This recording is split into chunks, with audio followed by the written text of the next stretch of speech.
Alright.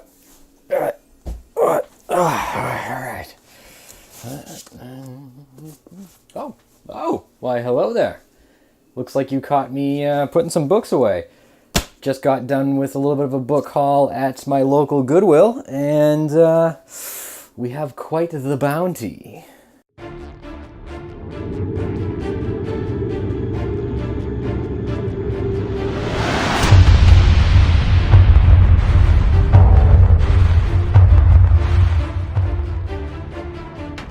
Hello, my fellow nerd knights, and welcome to Classically Trained Nerds Book Haul. So, just got out of my local Goodwill, and I love shopping there because all the books are $1. How can you beat that? I got some really interesting finds, and I'd like to share them with you. So actually, I lied. Not all of my books are from the Goodwill. I do have this one, which has a very unique story behind it, and it's going to be my next read. So, if you remember a while back, I did a little sneak into my local big box bookstore, and I was looking at this book here as a potential for one of my books, and I didn't end up getting it. I ended up getting a different one, A Queen of Blood. And funny thing was, somebody apparently watched the video, and they left this at my doorstep.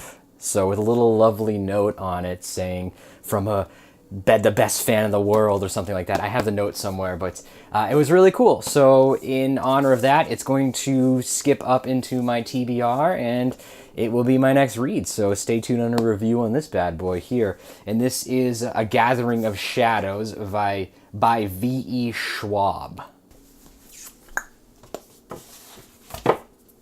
So the first book I got was The Shadow's Edge by Brent.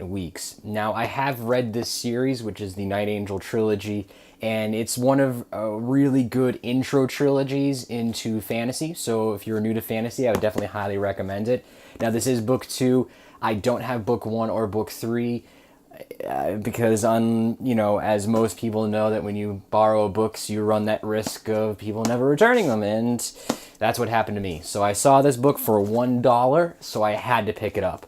And it's going to go right on the bookshelf, and going on to hopefully find book 1 and book 3 so I can complete my collection. So the second book I purchased at the Goodwill for my book haul, which I'm really, really excited for, is The Wayfarers Redemption by Sarah Douglas. Now, this is a very famous epic saga that I have actually never read, so I know the people out there who, are going to yell at me in the comments and whatnot. I get it, but I'm going to do it now. So this is going to be number 2 or 3 on my TBR list, probably next to A Gathering of Shadows. And I'm really excited. I can't wait to dive into this bad boy. It is a really famous trilogy. And just to give you a little hint of what's going on, I'll read a little bit of the back of the book here. For 1,000 years, the Arkwrights have lived prosperous lives, protected by the vast and insurmountable mountains and the powerful Seneschal, guardians of the mysterious way of the plow, and intermediates with the great god Arthur. But now, Arkhart's security is threatened by a millennia-old prophecy predicting the return of the Forbidden Ones flared into life. An unnatural winter grips the land as the Ice Lord Goregaral moves his armies of demonic wrath and ice worm south. Arkar crumbles under Goregaral's murderous onslaught. It seems that no one can stop him. So, very excited about that one. I will probably review it, or I might even do a spoiler discussion on it, since it is kind of an older series and a lot of people have read it. So, stay tuned on that.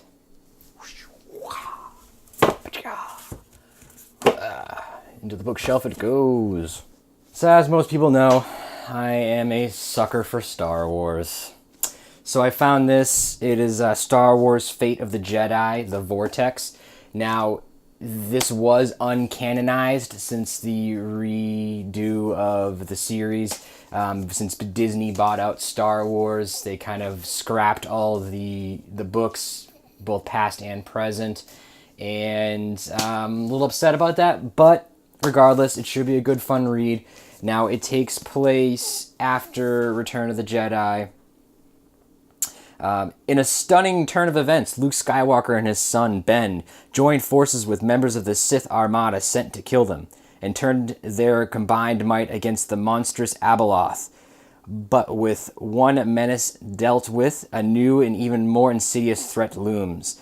Now Luke and Ben must go on the run, taking along the inscrutable and even dangerous Sith apprentice Vestar Kai. With a host of Sith warriors in hot pursuit, the Skywalkers soon find themselves trapped on the moon Pydar, caught between their former allies and a mob of angry Felicines. A new truce may be their only hope, but can a Sith even be trusted? With the Jedi's most famous father and son team outnumbered and outgunned, the countdown to galactic disaster has begun, and time is running out. So, again, only, I think it was $1, and I will enjoy it. Although it's not canon, and, what happens in this book has no effect on the movies or the actual storyline of Star Wars. Should be a fun read. So, on the bookshelf it goes. It doesn't fit. Shove you right there. So next up on the book haul is The Lost Fleet, Beyond the Frontier Guardian. This is a sci-fi book that I've never even heard about. Apparently it's a wicked series that a lot of people are really into, and it kind of slipped by me. So I'm pretty excited to read that. It's by Jack Campbell, and he's got a whole bunch of awards. I think this might be in the middle of the series itself, but from what I heard, it is a standalone book that can be read without reading the previous ones.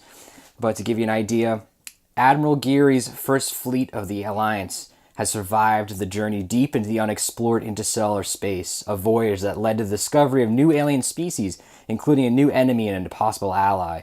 Now Geary's mission is to ensure the safety of the Midway star system, which has revolted against the Syndicate World Empire, an empire that is now on the brink of collapse. So, pretty excited about that one. This one I might not get until mid-March because of my ever-growing TBR list, which seems to be a problem for everyone. It just, you want to read everything, but the time of the day and how much time you have can't possibly make it work. So, stay tuned. Gonna have to put you... You're gonna fit? You're not gonna fit. No, it doesn't fit. It's okay. I'll make it fit. So next up we have The Runelords by David Farland. Now, I'm not one to get things because of the cover, but this cover is pretty damn cool, and it jumped out at me. And it also had a really good rating from Terry Brooks. He's a pretty famous author, and I can trust his opinion there. Now, this one is a little bit... I don't know. Stay tuned on that one. I don't have a whole high hopes for it, but it should be an interesting read. I will let you guys know. So basically, it's a young Runelord, Prince Garbon Val Orden of Mysteria, is traveling in disguise across the sunlit fall countryside of Sylvestria. His only companion, the warrior bodyguard Borenson, Gabern, is absorbing the beauty of the land and becoming acquainted with its people, preparing himself to ask for the hand of Prince Ioma, heir of the throne of Sylvestria. So, looks like we got a potential love story with some interesting things. Kind of reminds me of, like the Buddhist prince going out and seeing what the world looks like for the first time. He'll probably be disgusted by things, and I don't know. We'll find out. I'll let you guys know. Don't spoil this book for me, because it'll be completely new. I've never really read anything like it, so stay tuned. Where shall it go? It shall go here. So next up is The Key to Creation by Kevin J. Anderson. Now, this is book 3 of a series that one of my friends mentioned, and it caught my eye when I saw it in the bookshelves. I will be getting book 1 and book 2. I will review those first before getting into the book 3 here. But for $1, I figure get a head start. Now, this one seems pretty cool. It's a little bit more about the seafaring worlds. Basically, I'll let you know what it says in the back here. It says, the epic conclusion to the Terra Incognito trilogy. After a long voyage encountering hurricanes and sea monsters, Christovora and San race to Terravanti, the legendary Promised Land. San's quest is to find the key to creation, a weapon that may defeat Uruba's enemies, and Kriston wants vengeance against the monstrous Leviathan that ruined his life long ago. So, it looks like there's going to be a lot of character development between the first and second book before I get to this one. So, I won't read it in the middle of it to ruin everything for myself. Kind of like watching, Return of the King before watching Fellowship of the Ring. So, well, we'll get there. I'll let you guys know. Don't spoil this for me. Again, please don't spoil it for me. Oh, this one's going to be a tough one. Where are you going to go? Just going to pile them up. We're going to pile them all up on the bookshelf there. So last but not least, the one that I'm really excited for is an Anne Rice book. I did not expect to find this at the Goodwill, and in hardcover at that, and in really good condition. This one is Merrick, which is one of Anne Rice's off stories. It's not about the vampire Lestat, or I think it isn't even in that world, but I'm very excited to read this one. So basically, in her mesmerizing new novel, the author of the Vampire Chronicles and the Saga of the Mayfair Witches demonstrates once again her gift for spellbinding storytelling and the creation of myth and magic. Here in a magnificent tale of sorcery and the occult, she makes real for us a hair-throw, unexplored world of witchcraft. I can't wait. Love me some Anne Rice. It's probably one of the only authors that I've followed pretty traditionally that doesn't take place in a mythical, epic world that isn't Earth. Most of her books takes place in history. Yes, there's like vampires and witches and things like that, but it kind of takes place in our world. And it is the precursor to most of the Twilight books and most any other kind of the vampire-y things that you see nowadays. Really came from ideas of Anne Rice, so really excited about this one. So this one will be pretty far up my TBR list, probably in the 4th or 5th range there. So again, that's Anne Rice, Merrick. Alright guys, thank you for listening to me rant about the stuff that I found at the Goodwill today. Now, if you have any ideas of some books that I should be reading, please let me know in the comments below. I would love to look them up and add them to my next book haul, or I may just sneak them in there and add it to my TBR list. Thanks for watching, guys, and if you enjoyed it, please like and subscribe. It helps the channel out greatly. And as always, nerd life.